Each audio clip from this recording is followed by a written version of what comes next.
Ladies and gentlemen, it is your man, Jelani JB Bodie, host of this thing called The Wait a Minute Show, and we are back in the building once again on Hump Night, Wednesday night here on X Squad Radio Network. So if you listen to this live, get ready to have a lot of fun. If you listen to this on the playback on demand, still get ready to have a lot of fun. We got a lot to talk about, so let's just get to it. Lopan, kick the music. It's the Wait a Minute Show.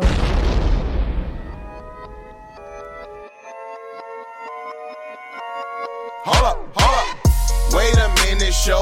JB Bodie, that's my bro. Wait a minute, show. My man Pan is on the low. Wait a minute, show. JB Bodie, that's my bro. Wait a minute, show. My man Pan is on the low. Coming straight out of Flake, Michigan. JB Bodie is him again. 2 times Wednesday, Saturday. Show make you wanna sing Donny Hathaway. Facebook Live, Spreaker.com. It's the Wait a Minute Show, fan. Man, we drop bombs as we proceed. Just tune in, no need to take the feed. Hanging with the stews. JB, that's my dude. And I don't mean to be rude, but these other shows lame like eating prunes. Facebook got you tweaking. Spreakers, eardrums bleeding. JB got what you need. My man Lopez saying yes indeed.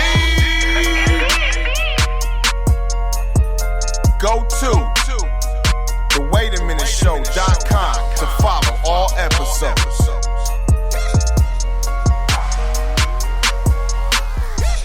Whoa.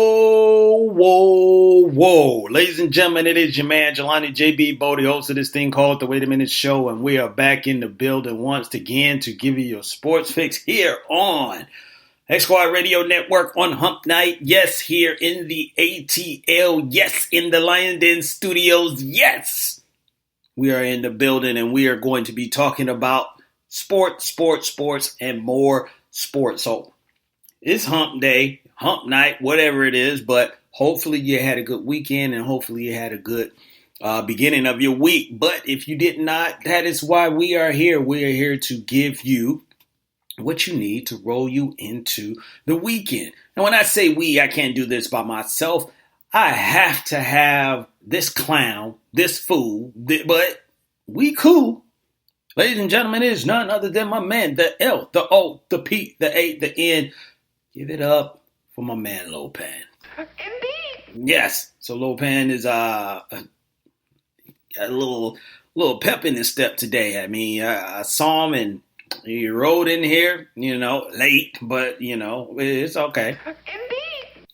I really didn't mean that, Lopan. Being late is not good. Not for this.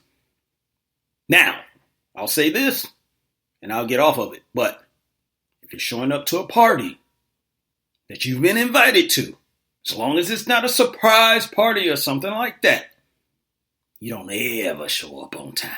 Indeed. Yes, you show up late, fashionably late, timely late, critically thinking late, but you do not be there on time because you need to make an entrance. Indeed. That's right. And we just made an entrance here on this show, and this is, I don't know how many episodes it is, but this is the NFL opt-out for the NFL is less than 24 hours. So we're going to be talking about the NFL. We're going to be talking about college football. Some things have happened there we actually got a team who has decided to make a major move in the college football rankings. And then we're going to talk about basketball as well in the NBA. And do not go anywhere, because after we finish talking about all that, we still have to end this show like we always do, and that is giving out the Big L Award. So someone's going to be getting the Big L Award on this show, so you don't want to miss it. So do not go anywhere for that to happen. Now, I've been lately, including you guys on, what's been going on with me over the weekend and all that stuff. Well, I got news for you. Nothing, and I mean nothing happened for me this weekend. All it was chilling at home, which I should be doing anyway with this pandemic, and just hanging out with the family. That was it. Nothing special and all that, and it was cool. I didn't mind. Oh, you know what? There is one thing I did do. I started watching. I got in one episode. I need to catch up and do the second episode, but I got into one episode of the No Limit Chronicles about Master P. Yeah, I was watching that. So I'm not going to ruin it for you if you haven't seen it, but P, one, doesn't stand for painter, and you'll understand if you watch the show already, and if you do watch it, you'll know what I'm talking about. And two, this is one of the luckiest men in the world, but you got to watch it. So that I did do that. I watched the Pimp Chronicles.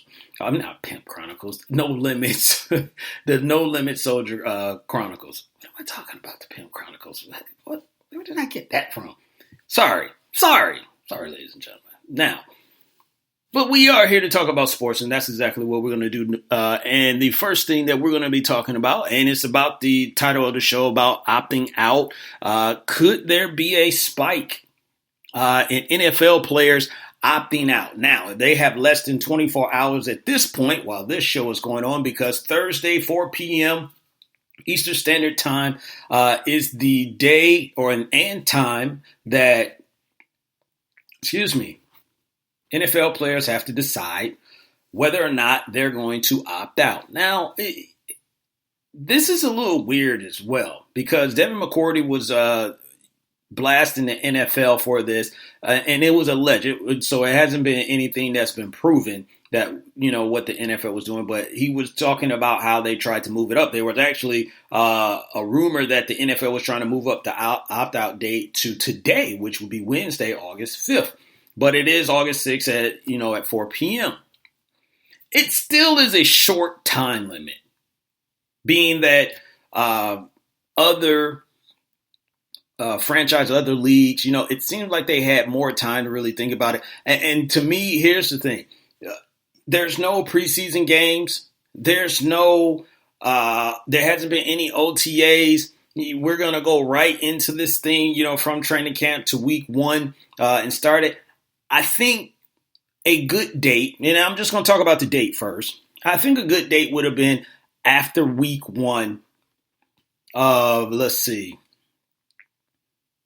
I would say after week one of the Hall of Fame game, because they whoever plays in the Hall of Fame game has 5 games that they have to play, so it's 5 weeks. So at least to where you got the Hall of Fame game, or maybe the Hall of Fame game would have been this week, but or you could just make it official after the first preseason game for all the teams, as far as like what it would have been, for those teams, to give them a chance to really gauge what is in place, what is not, what will work, what maybe not work, what you can challenge, what you don't have to challenge, and come up with an idea. But that didn't happen. So it is, tomorrow, it is August 6th, 4 p.m. Eastern Standard Time, that they got to make this choice. And there are a lot of players that I'm really somewhat surprised, that started to opt out. I think there will still be more tomorrow. Do I think it'll be a spike? I don't see it being 50 players just come out of nowhere, or 100 players just come out of nowhere and they're going to be opting out. But I do think as we get closer to that deadline, there will be some players that we probably were not expecting, and I'll say 1 or 2 to opt out. Von Miller was one of those people that was seriously considering opting out. I understand it. He said he suffers from asthma, and he just previously had the COVID-19 virus back in April. So I totally understand something like that. But I do think, we could have someone of that magnitude that will opt out. They are thinking about this. This is a serious matter. This is not, paper or plastic.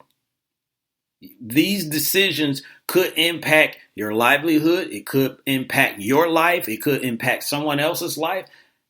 And I think they should have been given a little bit more time to decide as far as like what they wanted to do. But the NFL didn't. This is what was agreed upon. So they got to make this choice. But I do expect it to be an increase, last, spurt, if you will. But I don't see it as a high spike in players that's going to opt out. Now, when the season begins, I still do believe that could be a possibility that you're going to have a consistent amount of guys that maybe want out. I don't know if they can get out or if they can just forego, the rest of their contract or get cut. I don't know how that works in season, but I do think there will be some guys that when the season starts, they're probably going to be like, I should have opted out. I didn't. But at this point, I'm just going to leave. So just because the due date is tomorrow doesn't mean that everyone is just in. So stay tuned, stay informed, pay attention. This thing is not over. It's going to continue. What else is continuing is Dallas Cowboy talk. And there's one Cowboy, namely Amari Cooper, who believes in possible ventures by this wide receiver committee. Now, we know it's him. He's the one. We know it's Michael Gallup. Randall Cobb has moved on to Houston, so he's no longer there. And they drafted CeeDee Lamb, another big-time wide receiver that they're going to be expecting a lot from. And there were some, question marks as far as like, why would the Cowboys go with another wide receiver when they got Michael Gallup and when they got Amari Cooper and all this stuff. But Amari Cooper is speaking about all three wide receivers having 1,000 yards. He believes it is possible.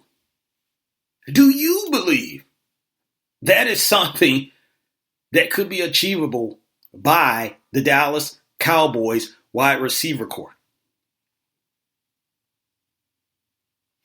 I think about it.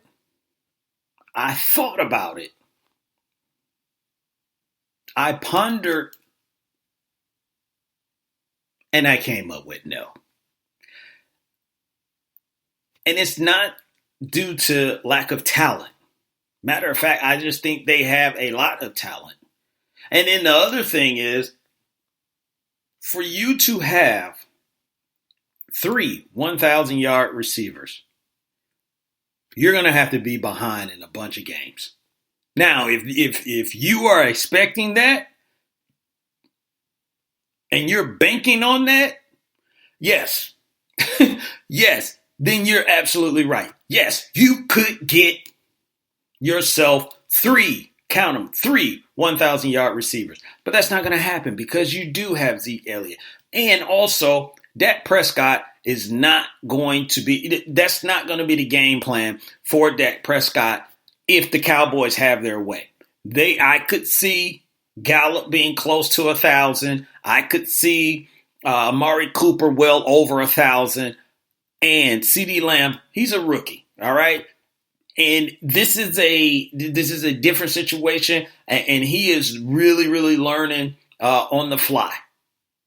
I don't see him coming in and hitting the ground running and just taking over this league and being a 1,000-yard receiver. Unless the Cowboys are down by a lot really quick and it takes Zeke out of the picture. You didn't just pay Ezekiel Elliott to rush for 66 yards a game or 50 yards a game. The game plan is obviously utilize your weapons that you got. You get up, you let your defense, which was a pretty good defense that they had last year, but they're going to be missing some guys due to free agency, among other things. But you had a pretty good, decent defense last season, so you're going to expect that defense, to get you the ball back. But when you get up, you're not going to be throwing the ball if you're the Dallas Cowboys. You're going to be handing it off to that running back in the backfield by the name of Ezekiel Elliott. No way that the Cowboys can have three 1,000-yard receivers. I mean, I don't think people understand how hard it is just to have two. The Detroit Lions had Brett Perriman and Herman Moore to have two 1,000-yard seasons in the same, season. That just doesn't go around. And you're talking about 3? No. Now,